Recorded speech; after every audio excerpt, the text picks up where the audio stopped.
โอ้โอ้ยอย่าฝืนครับอย่าฝืนมากครับพี่อย่าฝืนมากครับพี่เปิดเบรกได้หน่อยอย่าฝืนมากครับผมเอาให้หมดก่อนนะครับเอาให้หมดนะครับถ้าคิดว่าเข้าเต็มปากนะครับเอาขึ้นเต็มครับเต็มหวังว่าจะไม่เป็นคลิปหลุดอีกนะครับเอาครับผมโอ้เล่นให้ยาวครับเล่นให้ยาว25 โลครับเล่นให้ยาวครับตัวนี้มี8 โลครับบอกเลยครับตัวนี้มี8 โลครับไม่ใหญ่ครับไม่ใหญ่ไม่ใหญ่ครับไม่ใหญ่เหรอครับโอ้ไม่ใหญ่ครับผมโอเคครับผมไม่ใหญ่ครับผมไม่ใหญ่นะครับไม่ใหญ่เอาโอ้ยท่าสวยมากครับท่าสวยมากครับโอ้ไม่ใหญ่ครับผมไม่ใหญ่จริงๆด้วยครับผม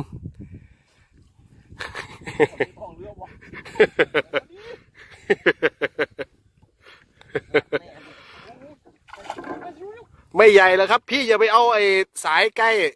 ล้นั่นเกินยกหัวกลับเปลี่ยนทางแล้วตักทางก้นนะครับ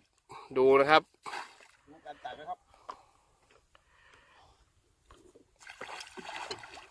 ไม่ได้ยกออกครับไม่ได้ยกออกครับไม่ได้ยกออกไปเลยครับเพราะว่าถ้าเบ็ดเกี่ยวกับนั่นแล้วเราก็ไม่มันต้องคนหนึ่งตักนะมีเวลาครับไม่ต้องรีบครับมีเวลาครับหวังว่าจะไม่เป็นคลิปหลุดนะครับหวังว่าจะไม่เป็นคลิปหลุดนะครับ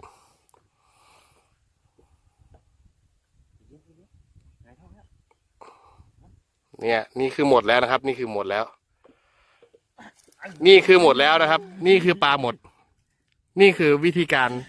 ที่ดีที่สุดเท่าที่คิดได้นะตอนนี้ครับสำหรับการเอาปลาขึ้นครับไซส์ดีไม่ใหญ่ครับผมมี5 กิโลครับผมได้แล้วครับเป็นไงครับผมรู้สึกไงครับผมตามมาทั้งวันครับจัดอย่างต่อเนื่องครับผมจัดอย่างต่อเนื่องจัดอย่างต่อเนื่องครับผมตัวนี้น่าจะใหญ่นะครับตัวนี้น่าใหญ่แอมไพ่เข้าไปพูนไพ่เข้าไปอย่าปล่อยแบบนี้อย่าปล่อยแบบนี้ไพ่เข้าไปมันจะพานต่อไพ่ไปทั้งพูนไพ่ดึงไปทั้งพูนปล่อยปลาไปทั้งพูนนะพี่ปล่อยปลาไปที่นู้นเลยมันสีเข่าพุ่มนะโอ้ยเนาะก็บอกว่าปล่อยปากไปทั้งพูนโอ้ตายมึงแบบนี้ได้ลงคักมึงวนไปทั้งพูนแอมบุญเรียบร้อยครับมันอยู่ครับผมแต่มันอยู่ในน้ำครับผมเอามันละเดี๋ยวละมันต้องออกให้นู้นไงโอ้โหออกแล้วเอาละเปิดเบรกก่อนออกไปเลยดึงออกไปเลยแอมดึงออกไปเลยพายไปเลยออกมาเลยครับเท่ากันเลยครับไอ้ยะไม้เดียวครับรู้เรื่องไม้เดียวรู้เรื่องครับเหยื่อดำเอาให้หมดก่อนพี่เอาให้หมดก่อนเอาให้หมดก่อนครับเอาให้หมดก่อนเอาให้หมดก่อนนะครับยังไม่หมดนะครับเต็มปากครับลูกนี้เต็มปากไม่ใช้กิปเปอร์คีบเอามันเต็มปากขนาดนั้นนะกิปเปอร์คีบเอาเลยเต็มครับ3 เงี้ยงอย่าพึ่งงี้ว่าเบิดเลยโอ้ยเบิดถึงเลยเอาแม่จับตัวแม่เพื่อตึกนานเบิดวอบาทนี่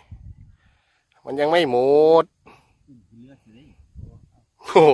ใจเย็นลูกพี่มือใหม่หัดใช้กิปเปอร์ครับไม่ปลากันครับเรื่องนี้ระวังดวงเบ็ดนะครับระวังดวงเบ็ดนะครับระวังดวงเบ็ดนะครับมันด่างตองอย่างป่าฆ่าอยู่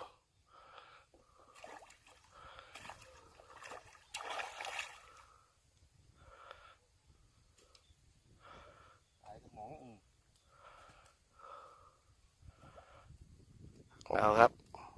ดูกันยาวๆครับหนังชีวิตครับหนังชีวิตครับหนังชีวิต คือผมไม่ได้โมโหนะครับแต่ผมอยากให้ทุกท่านได้ปลานะครับก็เลยจะหมุดหมัดจักหน่อยเวลาเอาปลาขึ้นครับผม โห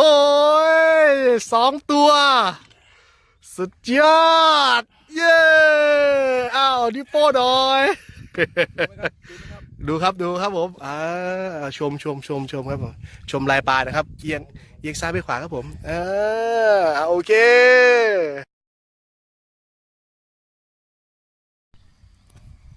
จัดแล้วครับช่างอาร์ตจัดแล้วครับ มาแล้วครับดู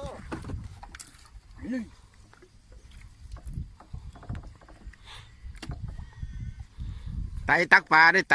บ่แม่นไปตักแม่นไปตักปูได้ไต กัดตีนกูได้เฮีย กัดอีกเกิด เดี๋ยวงัดหัวลอยกันงัดหัวลอยจุ่มสวิงไว้จุ่มสวิงไว้